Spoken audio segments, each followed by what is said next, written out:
Hello, fashion friends and family. This is Stacy here from Sobromo, Mason Elsa Fitzgerald, and the Fashion Heritage Needle Trades Foundation.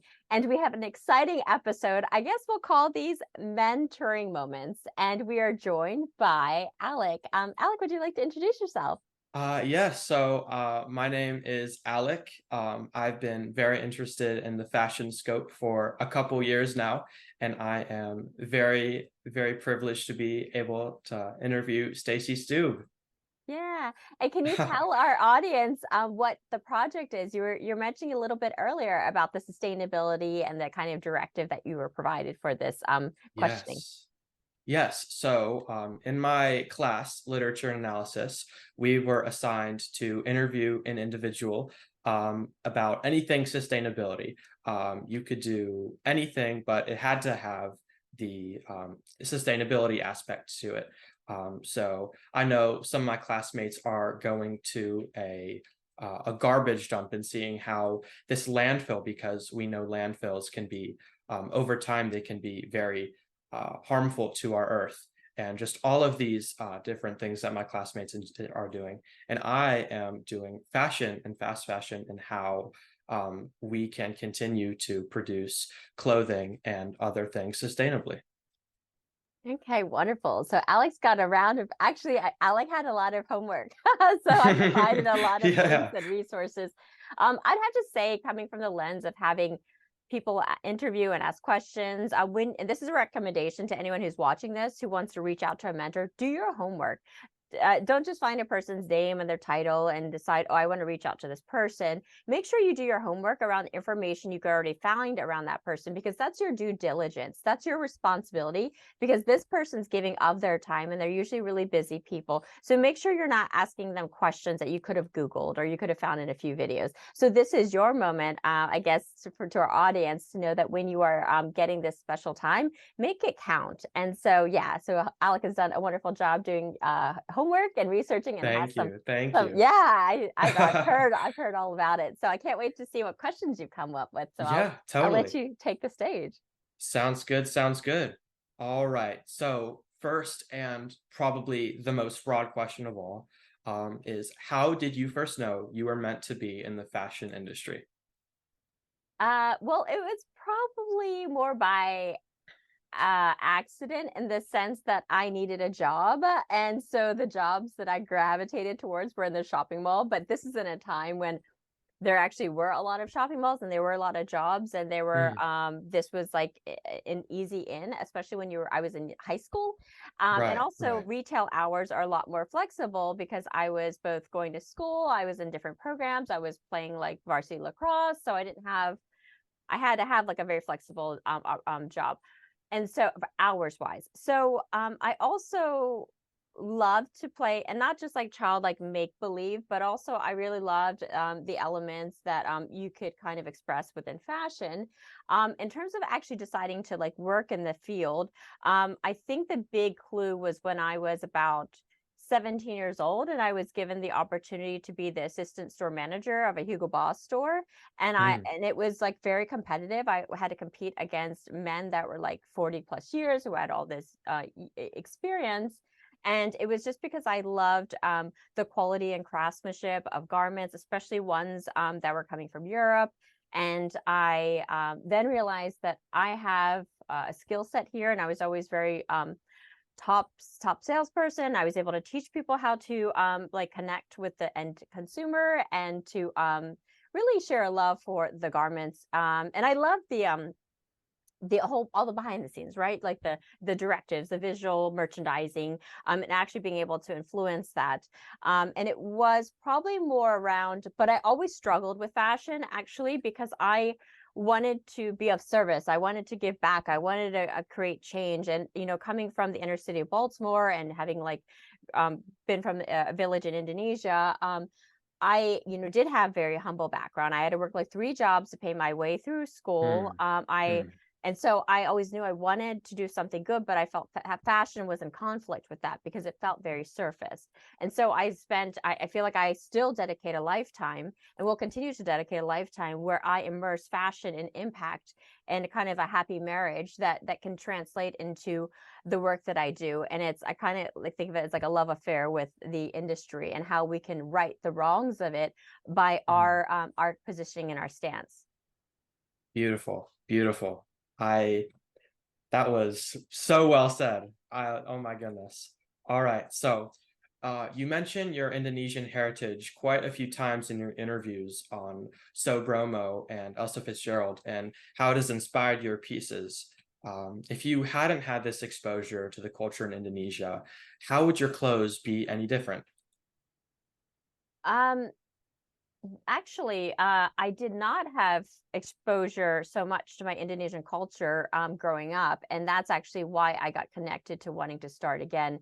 So, Mm, being born in Indonesia, my great grandmother was a village seamstress, moved to the inner city of Baltimore, where being anything different than what was in the or what is in the community was seen as like they would make fun of me, calling me Chinese, making fun of my like mm. I didn't even know what my heritage was. I was really just Right, I'm right. Indonesian. They're like, what is that? And so, oh, you're Indian. I'm like, no, that's not the same thing.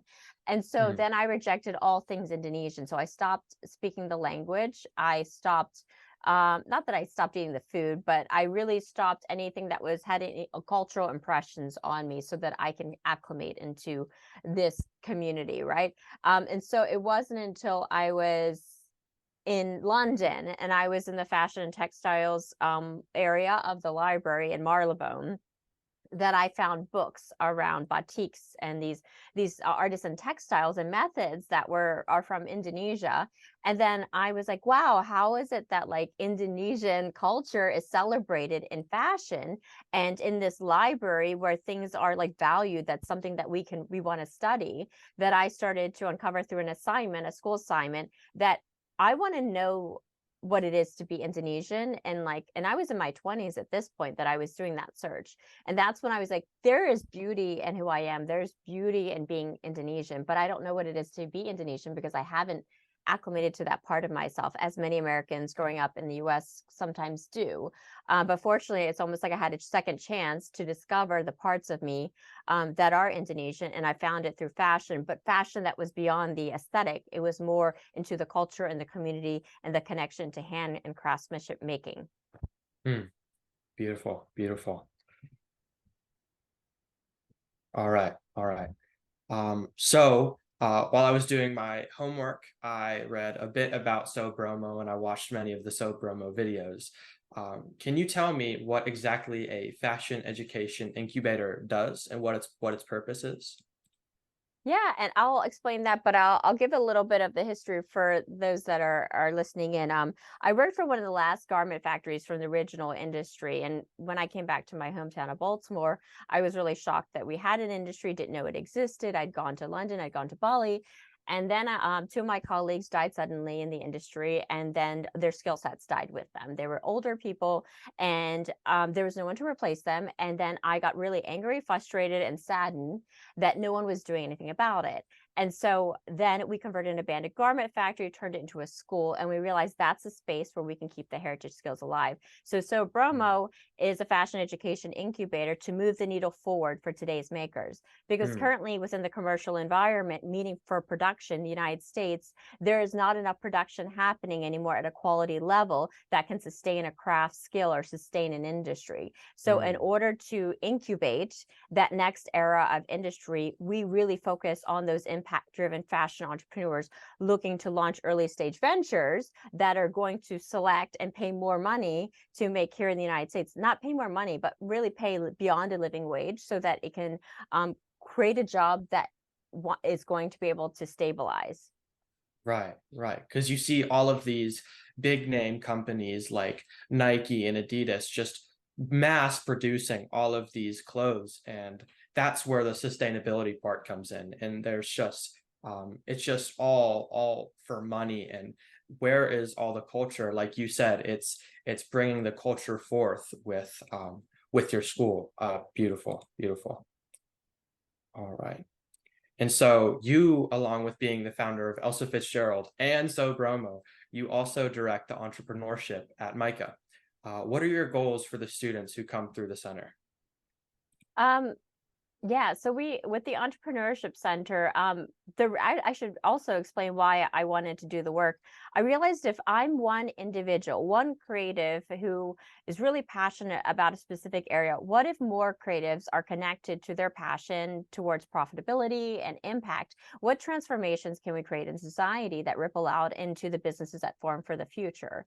And so within that work, that is our mission, right? Our mission is for artists to realize their passion and their power to really create change. So not to become a part of a capitalist system, but it's to counter it and to say that we can do things differently and create systems that they can launch and actually be the competition to these organizations that exist that they kind of reject. The other part is to reimagine what the work life looks like, right? So it's Mhm. not only just being a creative that works for these organizations, larger creative companies like Disney, Google, and that happens, right? Our students tend to go off and do those things. But the reality is that if you check the average wage, a salary per year for the United States is a certain point, right? You're looking at 50,000. In some cases, I'm not saying that's the average, but when you're coming out of school and you're trying to grow the plateau, right, for like a director level at certain companies, depending on the job, is about like 100,000 or so. And then you hit but so then you can't grow. Like you financially cannot grow beyond these wage rates that are established by these existing industries. So the only way to effectively scale your income as an individual is through entrepreneurship. Entrepreneurship isn't very easy, right? There's certain steps that you have to take in order to do that effectively. But in order to create rising financial value for yourself with your worth and work, you have to then become an entrepreneur is the reality, or do a mix of things. But if you can align making great money and your passion and impact in one system, you Mm. can really surface and really be a force to be reckoned with, and not to like and we have to be more like what's the word, Mm. assertive in the world. Otherwise, these systems like the Nikes, the Under Armours, all these organizations, they have asserted their power through wealth. And so in order for a creative to be able to retain their wealth, right, retain their sense of self, and to be able to ripple out where they invest their funds, right, you can do really well within your work, but it takes time. It's not something that happens overnight. So that's what I really hope within the work we do at the Entrepreneurship Center is to really empower the creative to not only identify their value for themselves, Mhm. but to be able to stay true to that value and not allow their values to be compromised. Going Right. into the fashion industry, so often there are moments there, like my values and my moral compass, we're always sort of like temperature gauging, right? When you see fashion Mhm. houses stealing designs or you see certain things happening, like where's that moral compass? And so I always pushed back and said, okay, this company's not for me, or that's not the work I'm going to be a part of. But in some cases, like unless you end up falling into this cycle of a system, if you don't push it out back to the system and find an alternative path, you're going to be a part of a system that's broken. Right, right. And, with these companies stealing designs, as you said, and all of them being just so similar, copy and paste, the only thing that will stand out are the designers and the brands that are true to themselves and doing what they love, just like you. So I appreciate that. I appreciate that a lot. And um, as you said, with your trying to stray away from the Indonesian culture at a young age, are there any designers who inspired you, other than that, the fact that you were trying to stay away from that? Were there any designers that inspired your work today? I would say there was a blend of, as people like reference Chanel, but there was Elsa Schiaparelli or Schiaparelli, depending on how people Yes, say it. Yeah. yes. Her, but also not just designer, but I actually the name Elsa Fitzgerald is a blend of Elsa Schiaparelli and then F. Scott Fitzgerald, and I F. blend, Scott Fitzgerald. Yes, yeah, I put yes. the names together. But I admired Elsa's work because of her blending of art into fashion. Mm, I would mm, say I don't, not to critique the current collection and company, it's so hard when the founder is no longer the founder and you're iterating Right, into right. new creative directors. But I would also say Charles Frederick Worth. And so, he was the founding father of fashion, being a fashion designer, right? So historically it started with people just commissioning garments to be made. They pick things and they say, I like this, I like this. Whereas he was like, no, I'm going to dictate the things that I like, and I'm going to show the clientele, and then they're going to pick those designs. And that's Mm, when it shifted from, here, I like this and this, to more like, here, this is what I think is really beautiful and magical. And then there was a lot of like craftsmanship that went into that.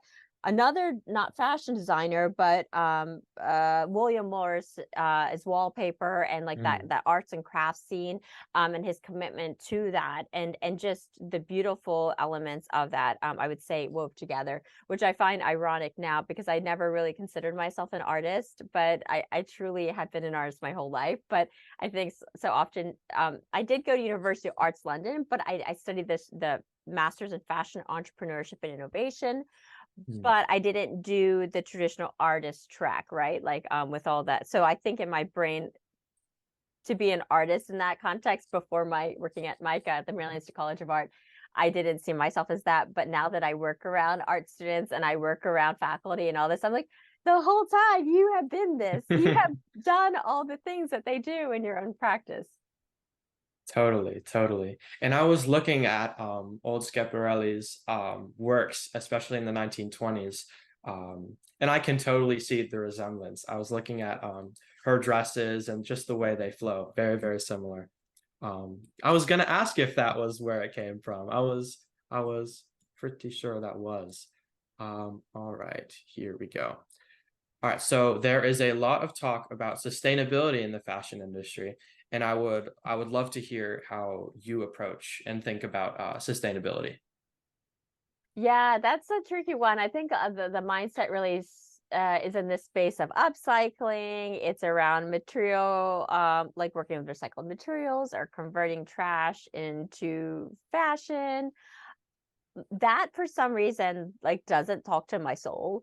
The Right. part that I really connect more to are like beautifully made garments, but also the sustaining of craft and sustaining of industry, responsible industry, um, because there's such a beauty to some of the history and the heritage, not all of it. But also I think there's a move towards, I also like the idea of people learning how to make their own garments again. So you make what Mm, you want. mm, Whereas we went through this cycle of, okay, the well-to-do would have custom-made garments, and then you had this industrial revolution that then created more access, and then it just got faster and faster and faster and faster, and then it got like to the point where people had so many things, and then they used to say, oh, we want to create the democratization of fashion. We want luxury fashion to be available for everyone in styles, and then fast fashion kicked off, copying the luxury fashion houses. mm, And then everyone had so much, not everyone, but the people who could afford to buy fast fashion, and a lot of it became very disposable, and then it turned into this sort of very wasteful culture. And so that whole thing, if we just backed it all up and returned to like the roots of like being able to make your own garments and make for exactly what you like and want, it takes longer, it's more expensive, but people are time poor now. So we do find that I would love the idea of sustaining the skill, whether that is from an mm. individual on their own, learning a technical method for their own consumption and their own creation for consumption. So that's why we say in our kind of language for Sopromo is moving the needle forward for today's makers. Yes, yes. I heard a lot about that on the oh, I can't recall the name, but it was one of the interview was it was the oh, I cannot remember it right now, but if No, I it's if okay. I can remember it, I will bring it up. And but so there is sorry, what? Actually, I'll tell you Yes. a little story to that was a fascinating realization. So when we took over the abandoned garment factory, we turned it into the school. We had intended to activate it as a factory, but then the end consumer, meaning fashion entrepreneurs, weren't willing to pay a living wage for the stitchers. Mm, For mm, example, if we were to say this t-shirt's going to cost $30 to make in the United States, you're going to have to do 100 units of this in order to produce that. There was a pushback. And so then there was a moment where we had to pivot slightly within the business model, whereby the entire like factory floor was filled with tables and people sewing. Mm, But the shocker was that people were willing to pay $350 to learn how to make a t-shirt of quality themselves at the industrial standard, not to be a factory worker, but to make it at a quality level that a factory worker would. So those right. people sat in those seats were lawyers, doctors, PhDs, IT professionals, Mm, nurses that were just like so brain heavy with the kind of work that they've done, that we started getting this wave of what we called like second lifers, people that were like, I'm going to do that thing. Like I didn't get to go to fashion school. I want to do this thing. I'm not going to be a fashion designer, but I do want to make at a quality that a fashion developer or sewer stitcher would make. So that was a big. So moving the needle forward for today's makers is not necessarily for that industrial stitcher alone. It is the stitcher who like wants to utilize those skills, and by keeping the sewing machines singing around the world, you keep the skill alive. So that's the sustainability elements that I care for. totally, totally. And so a struggle every artist must face is the search of fresh and new ideas. How do you yourself work around these dreaded creative blocks? Oh, I never have creative blocks. No, I'm kidding. Oh, that's so nice. Because I always keep my, and it may just be, I have actually what I call like anxiety appreciation. Oh, So people kind of like wonder, like, wow, how do you do all this stuff that you do? That's insane. It's like because I have high levels of energy, which, if not converted, turn into insane anxiety, which mm, just constantly stay with me. I say that because I don't have creative blocks because I'm constantly creating. I'm constantly doing like notebooks, journaling. I do like I'm looking up at like a collage. Like I have I have this really large, maybe this is a tip. It's a very large sketchbook. I don't know how many pages it is, but I put clusters of ideas and visuals. And then I flip the page and I always keep it in front of me, depending on like what I'm thinking through. And then I'm constantly on the search for new inspiration, not because mm. and I think it's because of the pace of my brain and my mind that I just keep pace with it. So it's kind of like the mind's like running so fast that I'm like, all right, checkpoint. like I'm going with you, but we're Right, gonna right. level up with the information and the conversion into something that I create rather than something that runs off without.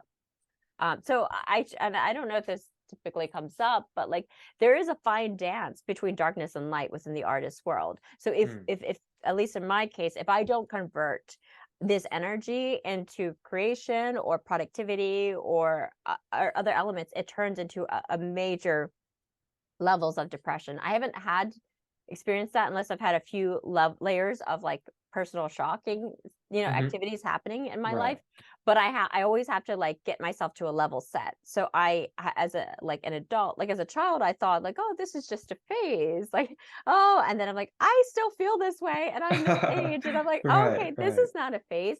This is a part of who I am. And so as I kind of learned how to acclimate myself to use artistry to convert into productivity, but I also recognize this very fine line we walk as creatives where we are so much of us is in our work that that's some, and if someone rejects it or it doesn't feel embraced or accepted, it could be really quite painful. So that's a little bit different when you look from a corporation that's just pumping out product and volume. But the thing is, you just keep moving to that next mark, that next inspiration, Mm, because if you're going to be a true artist, right? There's going to be moments that people reject or they accept, but you have to continue to move the needle forward, move the designs forward, move your soul forward within the work.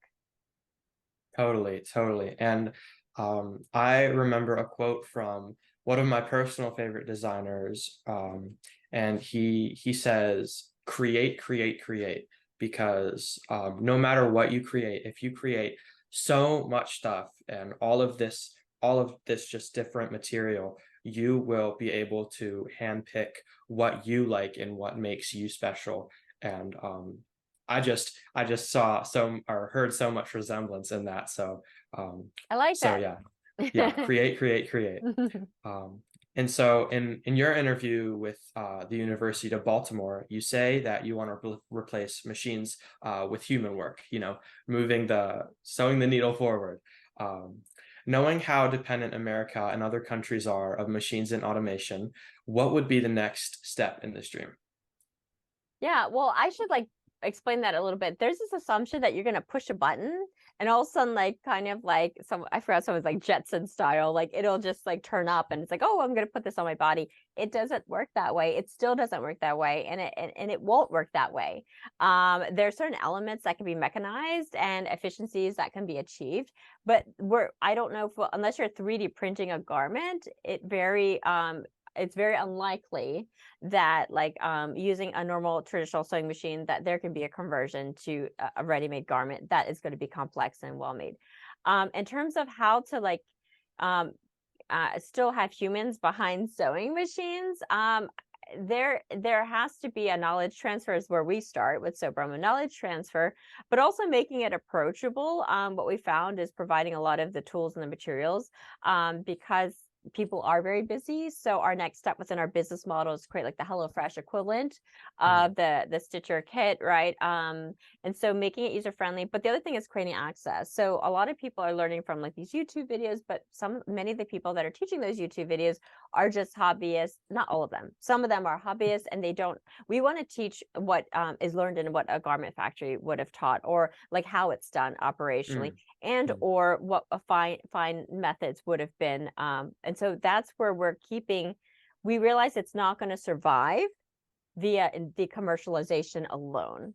And so that's Gotcha. where, meaning like, okay, I designed this dress, and then this dress is then going to be sewn, and due to the demand of this garment in the United States, that's going to keep the jobs, and that's going to keep the stitching happening. That's not going to happen, and that's only a smaller quantity. Something we have learned and adjusted within our business model for the Fashion Innovation Hub side of our work is that we do want early stage ventures to come up with new innovations. It doesn't have to be traditional fashion. Like Susan Clayton from White Paws Run Mitts, she's invented these running mitts. They've gone like into 4 REI stores and went to 80 REI stores. So a lot of production, but that took some time. But we're also working with other individuals that are working in bedding, and there's new innovations in the way they designed it. There's someone who's doing like a cat mobile, like a hamster wheel, but like for cats. And so there's different ways that you can reimagine, maybe not fashion, but the sewing trades, the needle trades, so that there is truly a trade there. Otherwise, we don't need another t-shirt on this earth. Right, right. Totally. Amazing. All right. So, you talk a lot about your father, or in one of your interviews, you talked a lot about your father and, him really wanting you to go to college, but him only having $2,000, which at the time was a lot of money. Um, but you talk about how his influence impacted your work. In what ways did your father influence your aspirations? Oh, he told me you're not going to make any money in fashion and don't go into fashion. And I was like, oh my gosh. Yeah, so that was the first time I ever told that story on LinkedIn, because it just kind of dawned on me that I'm so far beyond that. Like, it not in not that I forget my history, but professionally, I'm in a great place, and it's taken years to get to that place. But I think that I can imagine someone who might be at that moment. And I thought, I need to like tell this story. So yeah, within that moment, so my parents couldn't pay for university, as many, I mean, we're not the only one. So many couldn't. I was always like working several jobs to pay my way through, just like living, like paying for my car, paying for my insurance.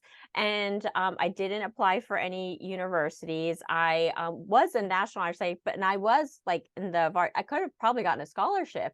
No one told me about it. Like my parents Right. didn't like, if I had like, I'm surprised the guidance counselor didn't tell me about it. And so I just had a friend that said like, oh, what university are you going to? I'm like, what do you mean? I didn't apply for any schools. Like, she's like, the deadlines are gone. I was like, oh. So anyway, my dad was like, we gave me it said, like, you need to go to university, or I'm like, and he gave me his $2,000 tax return. He's like, this is what I have to contribute to your education. And I was like, no way, like, keep it.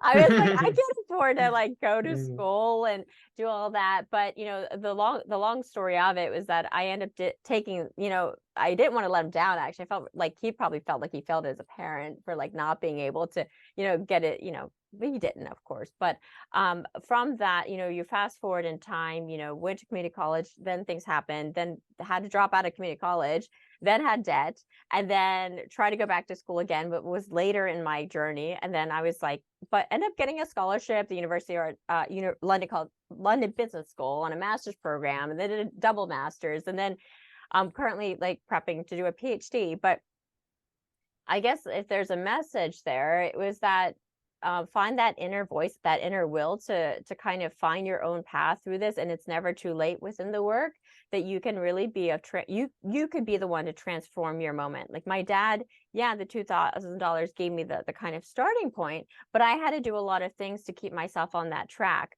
Actually, when I went to fashion school, if you know about this part of the journey, when I took out a huge student loan from the University of Baltimore, not from the University of Baltimore, but like when I was going to go to London, and my funding fell through after my first year in London. And then I had to come back, and then I went back. So I had to like continue to navigate this journey in the fashion industry, because the reality is that it's very underpaid. Like it's like I had to work two internships that were unpaid, and then work another full time. Like in London, I couldn't work full time, but only in the certain holidays. But anyway, you have to basically you work for nothing, and then you have to then get all this knowledge, and then you're really competing against a ton of people who don't actually need to work for money, and then they're the ones who you also have to dress a certain way. So I found it to be oddly enough, I'm surprised I didn't reject it. Like I'm surprised that I kind of leveled in there and like fought through the crowd in my own way, and ended up, working at Alexander McQueen in the press office, working DVF in the buying office in London, and then working at the Burberry flagship store, like when Christopher Bailey was there and Angela Ahrendts. So during these really pivotal moments, and meeting these really remarkable people in the industry, and working on Bond Street, and like being right in Savile Row, and yeah, like, how does this girl who couldn't even like get to community college then and then leading at that point, leading a group at the University of Arts London, setting up the Fashion Really? Entrepreneurship Mm. Society. And I think I got in there with the Baltimore grit. I went to London being like hustle, hustle, hustle, because I have no other choice but to survive. Totally, totally. Um, so I back to the sustainability part. Sorry, I know I'm bugging you about the Oh sustainability, yeah, but sure, sure. so where do you see yourself and Elsa Fitzgerald in 5 years? Not too long, but just some maybe changes. And then what about 20 years? Maybe some changes have gone on. Maybe you're done with Elsa Fitzgerald, but just yeah, tell me what do you think what's the next step for your brand?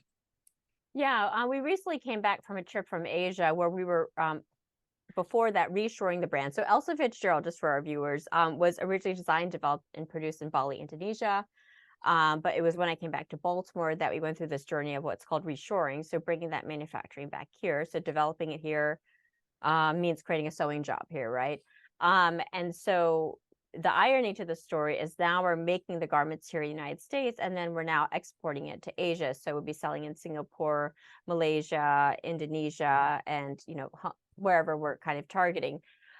So that's the more immediate next phase, is to go through that. We're almost finished that first with the new fabrics and making this here in Baltimore.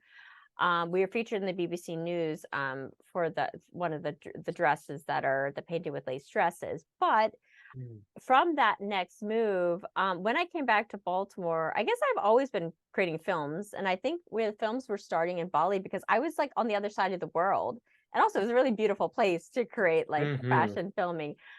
But with Elsa Fitzgerald, I really fascinated with like Edith Head. She was one of the main costume designers for a lot of famous films. And Mm. so I would really love to see Elsa Fitzgerald to move into more of like designing and developing for filmmaking, but not for like films that exist, but for our own like productions. Right, right. And so we started a little bit on this storyline called the Duchess of Baltimore, and like in this beautiful manor house, and like telling the story of this dressmaker, which is basically like the alias of me. And then having time to actually utilize these slow methods, to utilize them for the garments that we produce for the film sets, and for the, because the thing is, commercially, if we were trying to sell these garments, they few people would buy them.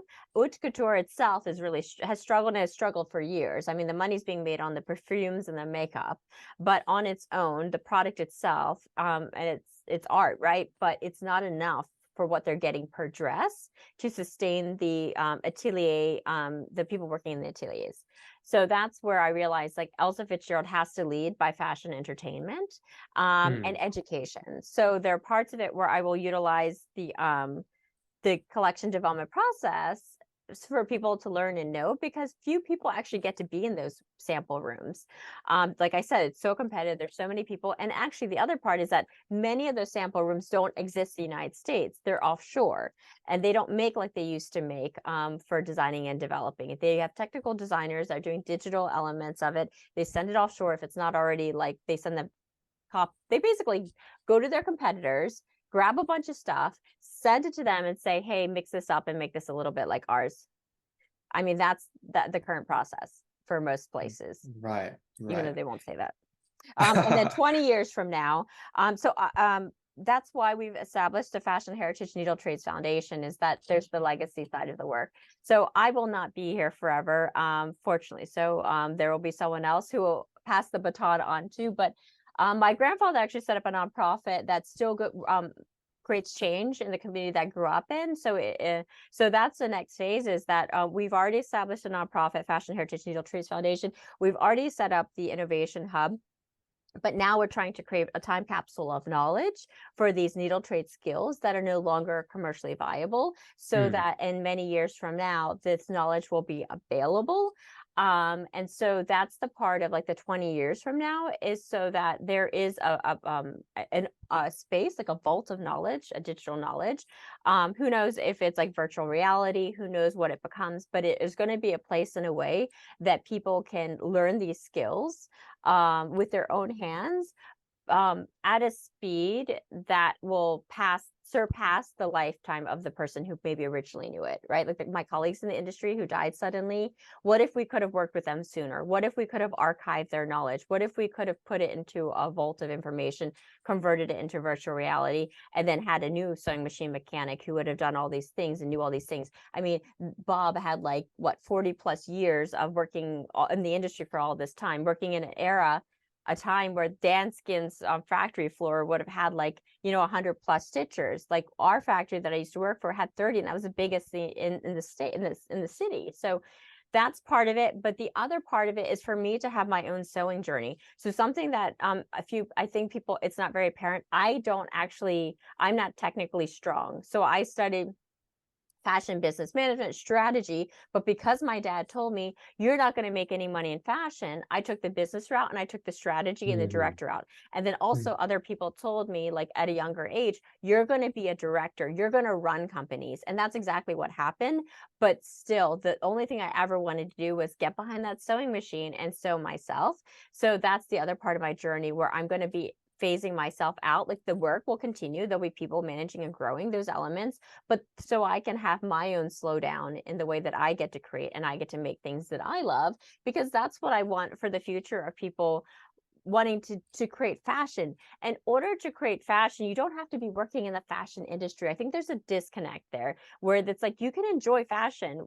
Yeah, but some people will buy fashion, but very few people, they think that they have to automatically become a designer. The industry is not hiring very many designers. The reality is mm. that, like, they don't need designers. They don't. They need technical people who might be able to check tech packs and products that are coming through, but they don't really care about your ideas. That's the sad truth of it. They already have buyers who already know what's already selling. They already have systems that they're doing. They already, like, there's very few, like, look online, go on like LinkedIn, go look up on careers in these companies and look at what jobs are coming up. There are very few spots that you're going to see where it says they're hiring for designers. Right, right. So, and back to your point about your filmmaking thing. When you do eventually finish these films, will they be shown on the Elsa Fitzgerald website, or where will they be published? We'll probably do them. I've already received we did one that was funded through the Andy Warhol Foundation, and that was the first one that we did. And then there's one that we already received funding for. It's supposed to premiere at the Jakarta Film Festival. Wow. So we'll be targeting more Southeast Asia. So I Hmm. fortunately have started learning my Indonesian again. I never stopped understanding. I always, because my parents continue to speak it. So Mhm. actually we'll be targeting more like Asia in terms of the films. And the reason I say that, it's Indonesia, Malaysia, and Singapore, the languages are pretty cohesive. And what I mean by that, Bahasa Indonesia, the core language, Malaysians can understand because it's very similar. And there's a lot of Malaysians in Indonesia and Singapore. And so instead of trying to target the world for our content, those populations, even just like the population of Indonesia, is like it has over 17,000 islands. And I appeal to that market already, even though they tease me about it. They're like, "Oh, you're like an artiste." I'm like, "Yeah, I know I'm an artist." They're like, "No, an artiste." And I was like, "What's the difference?" They're like, "No, you're like a celebrity to us because I'm half Wow. Indonesian, half American. So Yeah, I look yeah. like a lot of their what they consider like I don't know, like they're socialites." I'm like, "I'm not a socialite." Right, But right. they make that connection point. So I think the thing is like being able to do that storytelling, but to tell it to a particular audience. So I think what we'll do is we'll blend a bit of Bahasa Indonesia and like English, and then maybe have like subtitles. But of course our US following, and UK, like we have following from like around, but um they can come along on that film journey, but we're really gonna stick to that return to my roots and rediscovering who I Totally. am through fashion and film. Yeah, yeah. I can't wait to hear more updates. If my mom hears anything on LinkedIn, I'm sure she'll tell me. So and finally, what advice would you give to a high school student interested in a career in fashion? um I knew this question would be asked. So like be a Swiss Army knife. So technically strong in every single element. And so Hmm. everything from the pattern making, the sample sewing, the knowing the different machines. And when I say know them, I mean take them apart, put them back together again, troubleshoot them, knowing all the different components of those machines, knowing a tech packs inside and out, knowing how to like do all that. I would say even doing like everything that a fashion house needs, you have to be that. Because and then I would say, if you're trying to get in the industry, you really need the names. You need to work for those bigger houses. But the challenge is that you're unlikely. It's hard to get into them, and you also are unlikely to get paid. Hope some of them are getting better, because they're starting to make sure it's included in class credits, but and also just kind of I snuck into the Alexander McQueen press office. Like they were ignoring me. I was calling and calling and calling, and then I harassed. And finally I just like wasn't leaving. And I was always dressed the part. Like I was wearing my nice Hugo Boss suit. I had my like several resumes. But also going to networking events. So you'd be surprised at like panel talks, whether those are online or in person. Show up to those things. I would have to say that I don't encourage volunteering, but I have to say a lot of the work that I've built, and I don't mean like there's a difference between when you work for a company and then you end up working them for free. That's sort of what happened for like some of the fashion houses. But I also like did work for the Baltimore Museum of Industry, and I gave talks, and then eventually I got honorariums. So I didn't even know what this word was. It's like basically a place will pay you to like speak and talk. And then I'm like, what? They're gonna pay me. I thought I Yeah, could do this that's anyway. perfect. Yeah, and so I think that being of service. So figure out the people and the places you want to be around, surrounded by, and then finding a way to get yourself in those spaces. Whether that is, hopefully you go in as an opportunity, but a lot of times in the industry it's hard without you not having that experience. But Hmm. also do a lot of detectiving, like look on LinkedIn, like follow the paper trail of information, read up on these people, not just like for a mentor, but like seeing sometimes if you follow them on LinkedIn, they'll be posting where if they're giving a speaking engagement or something, you go there, like you Right, go there totally, and like show totally. yourself, and then like you never know. And also just start crafting what the industry looks like and where you live within that industry. Mm, Because gotcha. you'll see the kind of jobs that exist. And but also trust your instincts. I'd have to say that you could push back against the industry. When I was at University of Arts London, I created a fashion entrepreneurship society. It was like their first club, and then I was always trying to create access for fashion education and entrepreneurship. Even though I was studying it, I was like, I want to learn in the real world. And so that was so many years ago, but that hasn't changed. Like I continue to want to iterate. How do I teach people this industry and teach it in a way that they don't have to acclimate or like align with things that they don't feel good about, like counter it. Mm, So I think it's like having a voice, like having a position, like go in there knowing as much as you can, but also being realistic as to how it actually operates. I was really shocked that when I graduated that the position at Burberry and their headquarters was like going to pay me less than I was making as like an associate, like a store manager. Like I was like, wait, no, but this is the headquarters. And they were like, right, oh, right. oh, you're making like way less. Oh, you and so um yeah, I think that, and also read trend reports. Like if you can go to your local library, but the bigger one, there's certain reports around the industry about the industry that you can find that'll like tell you where the industry is moving towards. Those are very helpful. I know you have like the business of fashion and a lot of those things. They've got their partnership report with McKinsey, but keeping up to date, not just on fashion trends, but business trends, society shifts, like what things are happening, Mm, but also getting into the stores, going to the different places, seeing what's happening in the retail landscape.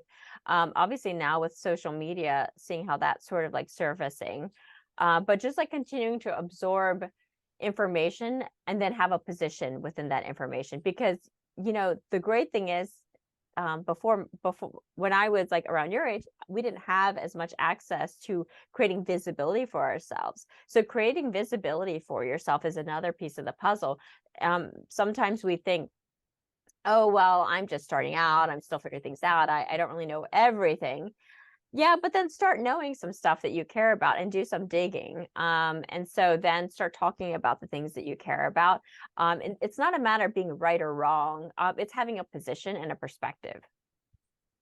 nice. Well, I do not have any more questions for you. I just want to say thank you again so much for having me. I really enjoyed our time together. So thank you again, Stacy. Thank you so much. Yes, thank you so much for joining. Thank you. That was wonderful.